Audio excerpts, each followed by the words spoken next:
Hello dear student, कैसे हो आप सभी। मैं विकास सोनी आज लाइट चैप्टर का दूसरा पार्ट लेके आया हूँ। तो आपको याद होगा लास्ट की वीडियो अच्छे से आपने पढ़ा होगा कि उस वीडियो में मैंने आपको बताया था कि लाइट है क्या। Light is the energy which enables us to see the colourful world. उसकी हेल्प से ही हम सब कुछ देख सकते हैं। हम आसपास के जितने भी अच्छे अच्छे फिनोमिना हैं, अच्छे क्या बुरे भी, सभी उसी की हेल्प से देख सकते हैं। साथ ही साथ आपको याद होगा उस वीडियो में मैंने ल्यूमिनस नॉन ल्यूमिनस ऑब्जेक्ट के बारे में बताया था एंड हमने ये भी पढ़ा था कि हमें जो ऑब्जेक्ट्स हैं वो अलग अलग कलर के क्यों दिखते हैं। आज की वीडियो में हम बात करेंगे कि लाइट किसी बॉडी से पास होगी या नहीं होगी। लाइट के ट्रांसमिशन के बेसिस पे हम मटेरियल्स को क्लासिफाई करेंगे।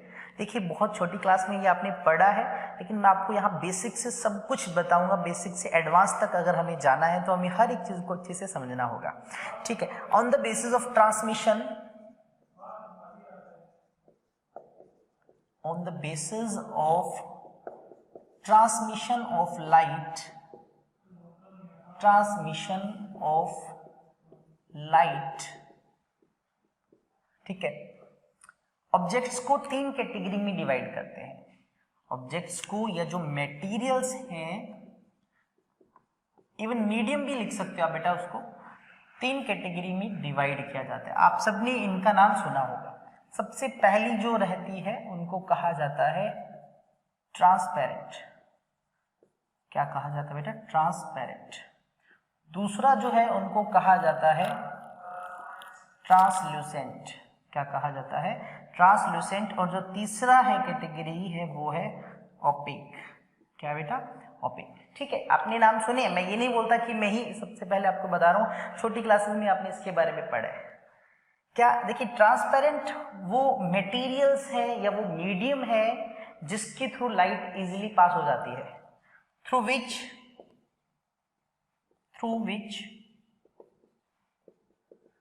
लाइट कैन इजीली पास, जिसके अंदर से लाइट पास हो सकती है। आप देख सकते हैं कि कैसे लाइट इस मीडियम से पास हो जाएगी। एयर की मैं बात करूं, आप मुझे देख पाते हैं।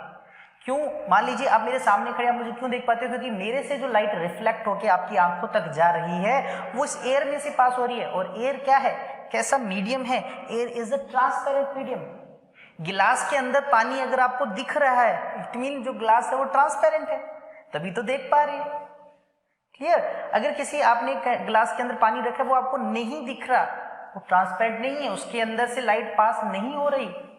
क्लियर? अच्छा, सेकंड जो है वो है ट्रांसल्यूसेंट। ऐसे मटेरियल्स जिनके थ्रू लाइट पास हो भी और ना भी, मीन टू से उस मटेरियल के थ्रू लाइट पूरी तरह से पास ना हो, पार्शियली पास हो, ऐसे मटेरियल्स को क्या कहा जाता है? ट्रांसल्यूसेंट। तो क्या लिख सकते हैं? Those material through which light can pass partially. Partially का मीन टू से थोड़ी बहुत। जैसे आप देख सकते हैं कि लाइट जो है पूरी नहीं जाएगी, आपको इसके आर पार चीजें धुंधली दिखती हैं या कम दिखती हैं। इसका एक एग्जांपल आप बच्चों ने छोटी क्लासेस में किया हो कि पेपर लिया, आपने उसको ऐसे सिर के साथ रब किया, उस पर ऑयल लग गया। अब ऑयल की वजह से उस पेपर के आर पार हमें कुछ चीजें दिखने लगी, यानी वो क्या बन गया? ट्रांसलूसेंट बन गया। मिठाई खरीदते हैं, मिठाई का डिब्बा जो होता है ना, अगर आप उसका ढक्कन उतार दो तो भी उसके अंदर एक पेपर लगा होता है। उस पेपर से हमें आइडिया लग जाता है कि उस डिब्बे में कौन सी मिठाई है। क्यों? क्योंकि वो ट्रांसलूसेंट होता है, पूरी तरह से नहीं दिखता, अच्छे से नहीं दिखता क्या है, लेकिन फिर भी आप जज कर लेते हैं कि इसमें ये मिठाई है, क्योंकि उस मिठाई से जो रेज निकल रही है वो कुछ आपकी आंखों में आ जाती है, उस पेपर में से पास हो जाती है, because that is a translucent material. Next है बेटा आपका ओपेक। कुछ मेटेरियल ऐसे भी तो है ना जिनके आर पार नहीं दिख सकता। अब मैं जैसे यहाँ खड़ा हूं तो आप मेरे पीछे जो बोर्ड पे लिखा है इस टाइम नहीं देख पा रहे। क्यों? क्योंकि इस ऑब्जेक्ट से, इस मटेरियल से, ये जो मैंने लिखा है, इससे लाइट रिफ्लेक्ट होकर आ तो रही है, लेकिन वो मेरे अंदर से आर पार नहीं हो रही, आप तक नहीं पहुंच रही, आप नहीं देख पाओगे। मेरे हाथ के पीछे मैंने कितनी फिंगर्स कर रखे हैं, शायद आपको ना दिखे। क्यों? क्योंकि जो लाइट है वो मेरे हाथ के आर पार नहीं जा सकती। कुछ मटेरियल ऐसे भी तो हैं जिनके अंदर से लाइट पास नहीं होती। Those objects are known as opaque objects। उनको क्या बोलेंगे? opaque object, जिनमें through which light cannot pass। ठीक है, इसे आप देख सकते हैं ओपेक ऑब्जेक्ट, लाइट पास नहीं हो सकती। तो ये थे मटेरियल्स के टाइप, पढ़े बेटा आप सबने बिल्कुल इनको पढ़ा है। अब क्वेश्चन आता है कि लाइट मीडियम में जब ट्रेवल करता है, किसी में तो पास हो जाता है, किसी में नहीं हो जाता, ऐसा क्यों? किसी में पार्शली पास होता है, यानी लाइट जब मीडियम के साथ इंटरेक्ट करती है, बहुत अलग अलग तरह के फिनोमिना वो होते हैं उसके अंदर। लाइट किसी सरफेस पे गिरती है, शायद उसे टकरा के वापस चली जाए, रिफ्लेक्शन ऑफ लाइट कहा जाता है। लाइट किसी एक मीडियम से दूसरे में जाए, बेंड हो जाती है, रिफ्रैक्शन कहा जाता है। लाइट किसी मटेरियल में पास हो जाती है, अलग अलग कलर्स पे डिवाइड हो जाती है, डिस्पर्जन कहा जाता है। लाइट की रेज आपस में मिल जाती हैं, पैटर्न बना देती है, शायद उसको इंटरफेरेंस कहा जाता है। ऐसी बहुत सारी टर्म्स हैं, बहुत सारे फिनोमिनाज हैं जो लाइट से रिलेटेड है, तो हमें तो उनको पढ़ना है। हमारा मेन मकसद यही है कि लाइट से रिलेटेड जितने भी फिनोमिना उनकी स्टडी करना है ना। तो उन सब तक पहुंचने से पहले हम लाइट के बेसिक फिनोमिना से स्टार्ट करेंगे। हम स्टार्ट करेंगे रेक्टिलिनियर प्रोपेगेशन या लीनियर प्रोपेगेशन ऑफ लाइट से क्या है। साथ ही साथ आज की वीडियो में मैं आपको बताऊंगा कि लाइट के नेचर क्या है। पहले लाइट का कौन सा नेचर कंसीडर किया जाता था, देन आज लाइट का कौन सा नेचर हम कंसीडर करते हैं। जो अलग अलग लाइट की थ्योरीज आई उनकी भी बात करेंगे। हमारा जो सबसे पहला फिनोमिना है लाइट से रिलेटेड, जिसको कहा जाता है linear propagation of light. Linear propagation of light, इसका एक और नाम भी है, इसको बहुत सारी बुक्स के अंदर रेक्टिलिनियर प्रोपेगेशन भी लिखा जाता है। रेक्टिलिनियर प्रोपेगेशन ऑफ लाइट क्या है? ये सबसे पहला फिनोमिना। इस फिनोमिना के अकॉर्डिंग ये कहा जाता है कि जो लाइट है वो ऑलवेज स्ट्रेट लाइन के अंदर मूव करती है। Light always moves in straight line in linear path. This is what linear propagation of light. Light always travels in straight line. This property is known as linear propagation of light. Full form लिख लेना आप, ठीक है। इसको ही कहा जाता है। क्यों? क्या हमने कहीं लीनियर प्रोपेगेशन देखा है? कैसे शो करोगे कि हाँ सच में लाइट स्ट्रेट ट्रेवल करती है? बहुत सारे फिनोमिना है। सबसे पहला इसका एक एग्जांपल, सबसे इंपॉर्टेंट एग्जांपल, शैडो फॉर्मेशन। किसी भी चीज की जो शैडो बनती है, परछाई बनती है, वो किसकी वजह से बनती है? वो इसी फिनोमिना की वजह से तो बनती है। कैसे बनती है देखें जरा। मैं आपको कहूं कि आपके पास ये एक ऑब्जेक्ट है, ये एक ऑब्जेक्ट इस तरह से ग्राउंड पे रखा, और ऑब्जेक्ट भी किस तरह का? ऑब्जेक्ट भी ओपेक। अभी मैंने बताया था ओपेक क्या होता है। एक ओपेक ऑब्जेक्ट है, ये पीछे वॉल है इस तरह से। अगर मैं कहूं कि यहाँ पर एक लाइट का सोर्स है, इस तरह से मान लीजिए लाइट का एक सोर्स है, उससे लाइट की रेज इस तरह से निकल रही है, हर डायरेक्शन में निकल रही है। मैंने अभी कहा कि light always travels in straight line. Light की रेज जो इस ओपेक ऑब्जेक्ट की तरफ गई, कुछ इस तरह से भी गई, कुछ इधर भी गई, कुछ इधर भी गई। अब ये जो लाइट की रेज जो इस ओपेक ऑब्जेक्ट की तरफ आई, जैसे ही इससे टकराएंगी वो उसके आर पार नहीं जा पाएंगी। तो जब आप इसके पीछे देखोगे, यहाँ पर आपको इस ग्राउंड पर क्या आपको यहाँ पर शेडो दिखती है? शेडो एक्चुअल में होता क्या है? शेडो होता है एब्सेंस ऑफ लाइट। जहां पर लाइट ना पहुंचे उसको ही तो शेडो बोलते हैं। यहां पर लाइट क्यों नहीं पहुंची? क्योंकि लाइट अगर सीधी ट्रेवल करती है तो इससे टकरा के वो रुक जाएगी, आगे नहीं जा पाएगी। लाइट अगर स्ट्रेट ट्रेवल करती है तो पीछे शेडो बनेगी। लेकिन अगर मैं बोलता हूं कि लाइट बेंड हो जाए, अगर लाइट के पास एबिलिटी हो बेंड होने की, तो जैसी लाइट यहां से आई बेंड होके यहां पर पहुंच गई, और अगर लाइट यहां पर पहुंच गई तो शेडो तो नहीं बनेगी। समझ आ रही इस बात की कि लाइट बेंड हो ही नहीं सकती, ये वाला फिनोमिना कभी होगा ही नहीं। अगर लाइट बेंड नहीं होगी तो यहाँ पर हमेशा क्या बनेगी? शेडो बनेगी। तो shadow formation is the example of which phenomena? Linear propagation of light, rectilinear propagation of light. ठीक है, आप देख सकते हैं इधर मैंने एक डायग्राम आप देखें अगर स्क्रीन पे तो आपको यहाँ पर भी दिखेगा कि किस तरह से जो ऑब्जेक्ट है उसके जो पीछे है वो शेडो बन रही है। कारण क्या है कि जो लाइट है वो स्ट्रेट जा रही है, वो बेंड नहीं होगी उसकी वजह से। दूसरा एग्जाम्पल देखें, आपने बेटा कभी सोलर या फिर लूनार एक्लिप्स के बारे में सुना हो? सूर्य ग्रहण या चंद्र ग्रहण बहुत ही कॉमन फिनोमिना है। हम भारत जो वासी उनके साथ तो बहुत ही इनके अच्छे नाते हैं, बहुत सारे हमारे वार त्योहार इनसे जुड़े हैं, सूर्य ग्रहण चंद्र ग्रहण से। ठीक है, होता क्या बेटा इनके अंदर, आपने देखा होगा सूर्य ग्रहण या चंद्र ग्रहण के अंदर शैडो, यानी जो सूर्य है वो पूरा नहीं दिखेगा, वो कवर हो जाता है। अगर सूर्य ग्रहण की बात करें उस पे शैडो आ जाती है। अगर मैं चंद्र ग्रहण की बात करूं, जो मून है उस पे शैडो आ जाती है। अब शैडो बनती किसकी वजह से? इसकी वजह से, इस फिनोमिना की वजह से। यानी ये जो सोलर एक्लिप्स या फिर ये जो मैं आपको बोल रहा हूं लूनर एक्लिप्स, इसका पीछे का एक्चुअल रीजन ही यही है। क्या रीजन है? Linear propagation of light. जैसे अगर मैं आपको दिखाऊं, आप देखें यहां पर मान लीजिए ये कोई प्लेनेट है, सपोज दैट ये प्लेनेट अर्थ ही है, हम यहां पर है, और ये है मान लीजिए सन। ये क्या है बेटा? सन। हमें पता है कि सन से लाइट है वो हर डायरेक्शन में आ रही है। अगर मान लीजिए मैं यहाँ पर खड़ा हूँ, इस जगह पे हूँ, तो मुझे ये जो लाइट है ये दिख रही है। अब क्या हो रहा है कि मून मान लीजिए यहाँ पर आ गया, इस जगह पे आ गया, सपोज दैट ये मून है, तो क्या होगा कि यहाँ से लाइट नहीं पहुंचेगी, यहाँ से भी लाइट नहीं पहुंचेगी, यहाँ से भी लाइट नहीं पहुंचेगी। यानी जो आपको सन है उसका पूरा व्यू नहीं दिखेगा, आपको वो सिर्फ इतना पोर्शन दिखेगा। क्यों इतना पोर्शन दिखेगा? क्योंकि यहाँ से तो लाइट आ रही है, यहाँ से लाइट नहीं आ रही। यानी इस ओपेक ऑब्जेक्ट की वजह से जो लाइट की रेज हैं वो तो स्ट्रेट जा रही थी, बेंड नहीं हो सकती, तो पीछे रेज नहीं पहुंची। इस आदमी के पास यहाँ तक रेज आ गई, इधर भी रेज आ जाएंगी, इधर भी आ जाएंगी, इधर भी आ जाएंगी, लेकिन यहाँ से रेज नहीं आएंगी। इस तरह से उसको सन पूरा नहीं दिखेगा। वो बोलेगा कि क्या यहाँ पर सोलर एक्लिप्स हो गया, सूर्य ग्रहण लग गया। आई थिंक सो समझ आ गया होगा आपको ये फिनोमिना। ठीक है, कौन सा phenomena? Linear propagation of light का।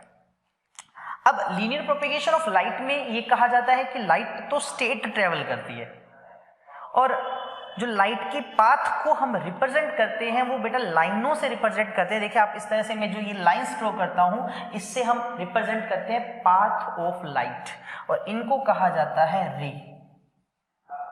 क्या कहा जाता है? रे। रे किसको बोला जाता है? पाथ ऑफ लाइट को, यानी एनर्जी किस डायरेक्शन में जा रही है उसी को हम बोल देते हैं रे, और लाइन से दिखाते हैं। और बहुत सारी रेज के ग्रुप को, बंडल को हम बीम भी बोल देते हैं बेटा। क्या बोल देते हैं? बीम। बीम किसको कहा जाता है? बंडल ऑफ रेज को, बंडल ऑफ रेज को। ठीक है, ये दो टर्म और पता लग गया आपको। अभी मैं आपको क्या बोल रहा था कि लाइट सीधी चलती है। क्या ये 100% सही बात है? क्या ये 100% एक्यूरेट है? शायद नहीं। बहुत सारे ऐसे फिनोमिना दिखे जिन्होंने इस बात को गलत कर दिया। क्या? जब एक लाइट की रे इस तरह से सपोज दैट ट्रेवल कर रही है किसी मीडियम में, और सामने से एक ऐसा पार्टिकल आया जिसका जो साइज है वो लाइट के वेवलेंथ के कंपैरिजन का हो। लाइट है, इसकी कुछ वेवलेंथ भी होगी, मैंने बताया था लास्ट वीडियो में। जब इस ऑब्जेक्ट का जो साइज है, जो डायमीटर है, वो अगर लाइट के वेवलेंथ के कंपैरिजन का हो, तो ये लाइट इसके इंटरेक्शन के बाद बेंड हो जाती है। लाइट क्या हो जाती है? बेंड हो जाती है। यानी हमारी पीछे वाली बात तो झूठी साबित हुई कि लाइट स्ट्रेट ट्रेवल नहीं कर सकती। लाइट कुछ केसेस में बेंड भी होती है। कब बेंड होती है? जब उसके सामने एक ऐसा ऑब्जेक्ट है जिसका साइज बहुत छोटा हो। इस फिनोमिना को कहा जाता है डाइफ्रैक्शन।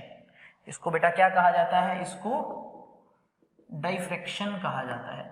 इट मीन इस डाइफ्रैक्शन को, फिनोमिना को अगर मुझे एक्सप्लेन करना है तो लाइट को एज अ रे नहीं मानना पड़ेगा, उससे तो एक्सप्लेन नहीं होगी। इसी के साथ साथ बहुत सारे और भी फिनोमिना मिले, जैसे कि इंटरफेरेंस एक फिनोमिना होता है बेटा, बड़ी क्लासेस में आप समझेंगे। एक होता है पोलराइजेशन। तो ये कुछ ऐसे फिनोमिना थे जिनको एज अ रे हम एक्सप्लेन ही नहीं कर सकते थे। तो लाइट को हमें कोई और नेचर से हमें शो करना पड़ा, हमें प्रूफ करना पड़ा, और वो जो नेचर था लाइट का वो था वेव नेचर। कौन सा बेटा? Wave nature. मुझे या हमें लाइट के वेव नेचर के अकॉर्डिंग ये जो फिनोमिना, जैसे डाइफ्रैक्शन मैंने लिखा, एक वर्ड लिखा, इंटरफेरेंस, इनके बारे में बेटा हम हायर क्लासेस में देखेंगे, एक वर्ड जैसे वो लिखा पोलराइजेशन। तो ये कुछ फिनोमिना ऐसे थे जिनको एक्सप्लेन करने के लिए हमें लाइट का वेव नेचर कंसीडर करना पड़ता है। किसने बताया अभी लाइट का वेव नेचर? बहुत पहले एक फिजिस्ट हुआ करते थे, हाइमन्स नाम थे, क्रिश्चियन हाइजन नाम था उनका। तो उन्होंने सबसे पहले ये बताया कि जब लाइट को एज अ रे कंसीडर नहीं करते, जब कुछ फिनोमिना नहीं एक्सप्लेन हो पा रहे, तो आप लाइट को एज अ वेव कंसीडर करो कि उसका वेव नेचर है और उसके अकॉर्डिंग आप इन सब फिनोमिना को एक्सप्लेन कर सकते हो। अब वेव क्या है? क्या आपको आइडिया है वेव क्या है? अब जस्ट ये समझे, वेव एक डिस्टर्बेंस है। क्या है? डिस्टर्बेंस। मान लीजिए ऐसे बहुत सारे, मैं बोलता हूँ एक लाइन में, हम प्रेयर में लाइन में खड़े हैं, तो पीछे से एक बच्चा धक्का देता है, तो वो धक्का अगले को लगता है, वो उसको आगे, वो उससे आगे, वो उससे आगे, वो उससे आगे। यानी एक बंदा डिस्टर्ब हुआ, एक ने डिस्टर्बेंस क्रिएट की, लेकिन वो डिस्टर्बेंस आगे तक चलेगी। यही वेव है, कुछ ऐसे ही समझिए। तो लाइट में भी कुछ ऐसा है, लाइट इज अ वेव। एक नया कंक्लूजन आया, light is a wave. Light एक वेव है। किसने बताया? क्रिश्चियन हाइजर ने बता दिया। क्यों? डाइफ्रैक्शन को उसने प्रूफ करना था, इसको एक्सप्लेन करना था, वेव मानना पड़ा। इंटरफेरेंस प्रूफ करना था, वेव मानना पड़ा। पोलराइजेशन प्रूफ करना था, वेव मानना पड़ा। मजबूरी थी, वेव नेचर से एक्सप्लेन हो रही थी ये चीजें। अब वेव कौन सी? वेव तो कई तरह की होती है। 9th क्लास में आपने पढ़ा था मैकेनिकल वेव, मीडियम की रिक्वायरमेंट हो, जैसे कि साउंड, पढ़ा था ना। उसके अलावा एक और वेव की कैटेगरी होती है जिसको कहा जाता है, जिसको बेटा कहा जाता है इलेक्ट्रोमैग्नेटिक वेव। क्या कहा जाता है? Electromagnetic wave. यानी लाइट अगर वेव है तो किस तरह की वेव है? तो light is an electromagnetic wave. किस तरह की वेव होती है बेटा? इलेक्ट्रोमैग्नेटिक वेव होती है। ईएम वेव बोल सकते हैं शॉर्ट में। जैसे और भी बहुत सारी ईएमएफ्स होती है, जैसे कि radio wave, microwave, X-ray, gamma ray, ultraviolet, visible. ठीक है। और ये जो हम जिसकी लाइट की बात करें, जो हम विजिबल लाइट या विजिबल रेडिएशन की बात करें बेटा, वो भी क्या है? एक इलेक्ट्रोमैग्नेटिक वेव है। और इस इलेक्ट्रोमैग्नेटिक वेव को, लाइट को ट्रेवल करने के लिए मीडियम हो या ना हो कोई फर्क नहीं पड़ता, ये ट्रेवल करेगी। ये वैक्यूम में भी ट्रेवल कर सकती है, ये मीडियम में भी ट्रेवल कर सकती है। हाँ, स्पीड का फर्क पड़ जाएगा, कुछ कैरेक्टर्स चेंज हो जाएंगे, लेकिन मीडियम हो या ना हो कोई दिक्कत नहीं, ये उसमें ट्रेवल करेगी। यानी they can travel in vacuum also. Sound vacuum में ट्रेवल नहीं कर सकता था, 9th में सीखा था, बट ये कर सकती है, लाइट कर सकती है। They can travel in vacuum also. ये सब कुछ बताया था। साथ में उन्होंने ये भी बताया कि जो लाइट है उसकी स्पीड वैक्यूम में सबसे ज्यादा होती है। हाइजन ने नहीं बताया था, हाइजन ने वेव नेचर तक बता के छोड़ दिया। हाइजन के बाद एक और फिजिस्ट आए, मैक्सवेल। कौन से? मैक्सवेल ने ये बताया कि जो लाइट है, उसने ये शो करके दिखाया था कि लाइट एक इलेक्ट्रोमैग्नेटिक वेव है, वैक्यूम में ट्रेवल कर सकती है, और उसकी जो स्पीड है वो हाईएस्ट होती है वैक्यूम में। और कितनी होती है बेटा? वो होती है 3 × 10⁸ मीटर पर सेकेंड।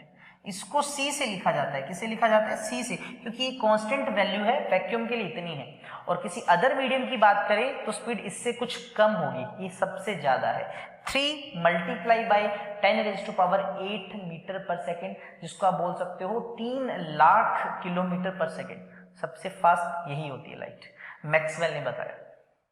वेव के बारे में कुछ आइडिया लग गया कि लाइट को अगर मुझे कंसीडर करना है तो कुछ फिनोमिना में हमें रे कंसीडर करना पड़ता है, कुछ को एक्सप्लेन करने के लिए वेव करना पड़ता है। वेव वाले से पीछे वाले भी फिनोमिना एक्सप्लेन होगी। जो फिनोमिना रे से एक्सप्लेन हो रहे थे वो वेव नेचर से भी प्रूफ होगी। अब रे से कौन कौन से होते थे? इससे पहले बेटा आप इस चैप्टर में पढ़ेंगे, जैसे रिफ्लेक्शन का कंसेप्ट, लाइट का टकरा के बाउंस बैक होना, या आप बेटा एक पढ़ेंगे रिफ्रैक्शन, ऐसे कुछ फिनोमिना पढ़ेंगे। तो ये हम जनरली रे से एक्सप्लेन करते थे, रे नेचर से। इससे बेटा रे नेचर से। जब वेव नेचर आया उसने इन दोनों को भी एक्सप्लेन कर दिया, वेव नेचर ने भी इनको एक्सप्लेन कर दिया। अभी रे और वेव वाला कंसेप्ट खत्म ही नहीं हुआ था कि उस दौरान और एक्सपेरिमेंट होने लग रहे थे, साइंटिस्ट चुप नहीं बैठते, लगातार कुछ ना कुछ रिसर्च उनका चलता रहता है। तो उस दौरान एक बहुत ही इंपॉर्टेंट एक्सपेरिमेंट हो रहा था जो कि था फोटो इलेक्ट्रिक इफेक्ट। कौन सा एक्सपेरिमेंट चल रहा था? Photo electric effect. तो ये एक एक्सपेरिमेंट इससे रिलेटेड चल रहा था जिसमें क्या था बेटा कि एक जैसे मेटल का पीस लेते थे, इसका पीस लेते थे बेटा मेटल का, और जब उस पे लाइट को गिराया जाता था तो क्या देखते थे कि उस मेटल सरफेस में से इलेक्ट्रॉन्स बाहर निकलते थे। यानी उस एक्सपेरिमेंट में लाइट का किसी मटेरियल के साथ इंटरेक्शन चेक किया जा रहा था। क्या होता है जब लाइट किसी मटेरियल पे गिरती है, इस चीज के बारे में स्टडी हो रही थी और पता लगा बहुत ही इंपॉर्टेंट रिजल्ट्स। उन रिजल्ट के बेसिस पे मैक्स प्लांक ने अपनी एक थ्योरी दी। आपकी बुक में जस्ट वर्ड लिखा होगा, उन्होंने एक थ्योरी दी जिसको कहा जाता है प्लांक्स क्वांटम थ्योरी। क्या कहा जाता है बेटा? प्लांक्स क्वांटम थ्योरी, या कई बार सिंपल क्वांटम थ्योरी कहा जाता है। अब ये बहुत ही, देखिए मैं बताऊं कि फिजिक्स का टर्निंग पॉइंट था। इससे पहले फिजिक्स अलग थी जिसको क्लासिकल फिजिक्स बोलते थे। ये फिजिक्स आने से सारी चीजें चेंज होगी, फिजिक्स नई बन गई जिसको कि क्वांटम फिजिक्स नाम दे दिया गया, मॉडर्न फिजिक्स नाम दे दिया गया। काफी इंपॉर्टेंट थी ये थ्योरी। क्या कहा गया, क्यों खास थी, क्या था इसके अंदर? इसमें ये कहा गया कि जो लाइट है, लाइट के बारे में ही थी कि जो लाइट है ये लाइट छोटे छोटे एनर्जी के पैकेट से बना है। Light consist of small packets of energy, और उस हर एक छोटे पैकेट को फोटोन या क्वांटा कहा जाता है। कब? जब लाइट किसी मटेरियल के साथ इंटरेक्ट करती है, हवा में चल रही तब नहीं बोलेंगे। Whenever light interacts with any material, light behave as small packets of energy and each packet is known as photon या quanta। मैं यहां लिख देता हूं, light consists of small packets of energy,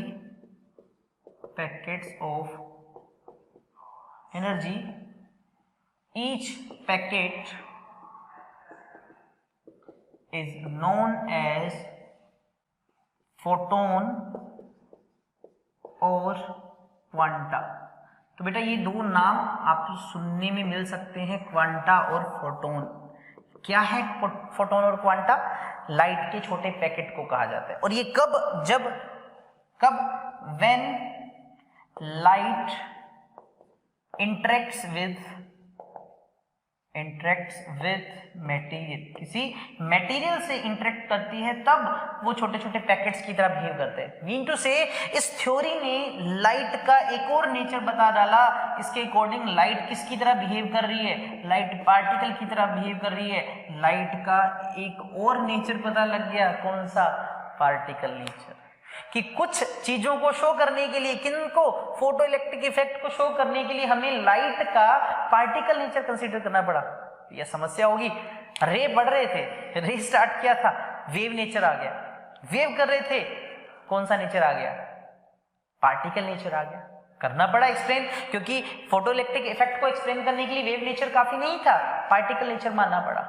particle माना तभी ये चीजें एक्सप्लेन हुई। और ये थ्योरी इतनी ज्यादा फेमस हुई, क्वांटम थ्योरी, कि इस थ्योरी की कुछ चीजों का यूज किया एल्बर्ट आइंस्टाइन ने, और उन्होंने भी एक बहुत ही इंपॉर्टेंट इक्वेशन बना डाली जिसके लिए उनको नोबेल प्राइज भी मिला था। इसी से जुड़ी हुई थी, ठीक है। एल्बर्ट आइंस्टाइन को E=mc² नहीं है बेटा, ये अलग एक इक्वेशन थी जिसके लिए इनको एल्बर्ट आइंस्टाइन जी को क्या मिला था? नोबेल प्राइज मिला था, वो इससे जुड़ी हुई थी। तो लाइट के बारे में एक और चीज पता लगी, लाइट फोटोन है या क्वांटा है? पार्टिकल नेचर है। कैसा पार्टिकल? अब लाइट के कितने नेचर मानी? रे और वेव तो चलो एक ही चीज थी, रे को छोड़ दीजिए क्योंकि वेव मेन निकल आया था, क्योंकि जो चीजें रे में थी वेव से तो एक्सप्लेन हो ही रही थी। यानी वेव नेचर एक जगह आ गया, अब एक नया आ गया पार्टिकल। दो नेचर, लाइट के दो नेचर। तो एक और साइंटिस्ट आए जिनका नाम है डी ब्रोगली। क्या बेटा? De Broglie. और उन्होंने कहा कि लाइट के दो नेचर होते हैं। लाइट के कितने नेचर होते हैं? दो नेचर। एक कौन सा? वेव नेचर, और दूसरा कौन सा? Particle nature. किन्होंने बताया? De Broglie. यानी डी ब्रोगली इन्होंने क्या कहा कि लाइट हैज डुअल नेचर। जैसे मोबाइल फोन थे, दो सिम वाले फोन, इससे फोन मिला लो, इससे फोन मिला लो, वैसे लाइट के दो नेचर, वेव वाला, पार्टिकल वाला। कुछ चीजें वेव से एक्सप्लेन कर दो, जो बच गई वो पार्टिकल से कर दो। Has dual nature. कौन कौन सा? एक वेव नेचर, और दूसरा बेटा वो है particle nature. Light nature, sorry wave nature और पार्टिकल नेचर। तो ये थे लाइट के नेचर। यानी आज की इस वीडियो में मैंने सबसे पहले आपको मटेरियल्स बताए थे, ट्रांसपेरेंट, ट्रांसलूसेंट और ओपेक। देन हमने स्टार्ट किया था रेक्टिलिनियर प्रोपेगेशन का कंसेप्ट। जब उसको पढ़ाया तो उसकी एक लिमिटेशन आ गई थी कि लाइट स्टेट में ट्रेवल नहीं करती। क्या थी लिमिटेशन? कौन सा फिनोमिना था जिसने ये फेल किया कि लाइट स्ट्रेट लाइन में ट्रेवल नहीं करती? वो था डाइफ्रैक्शन, बेंड होना। और लाइट बेंड कब हुई थी? जब लाइट के सामने पार्टिकल आया था बहुत छोटे साइज का, तो डाइफ्रैक्शन एक्सप्लेन नहीं हो पाया था।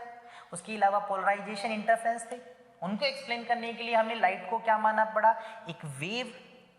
किस तरह की वेव? एक इलेक्ट्रोमैग्नेटिक वेव। किस तरह की बेटा? एक इलेक्ट्रोमैग्नेटिक वेव। अच्छा, साथ में इलेक्ट्रोमैग्नेटिक वेव एक ट्रांसवर्स वेव भी होती है, 9th में पढ़ा था ट्रांसवर्स वेव, ठीक है। इलेक्ट्रोमैग्नेटिक वेव जो है वो होती है। लाइट स्पीड मैक्सिमम किस में? वैक्यूम में। कितनी? 3 × 10⁸ मीटर पर सेकेंड। देन हमने पढ़ा कौन कौन से नेचर? रे को छोड़ा, वेव नेचर पे आ गए थे। हाइजन ने बताया था बहुत कुछ उसके अंदर। फिर लाइट की स्पीड को कैलकुलेट किया मैक्सवेल ने।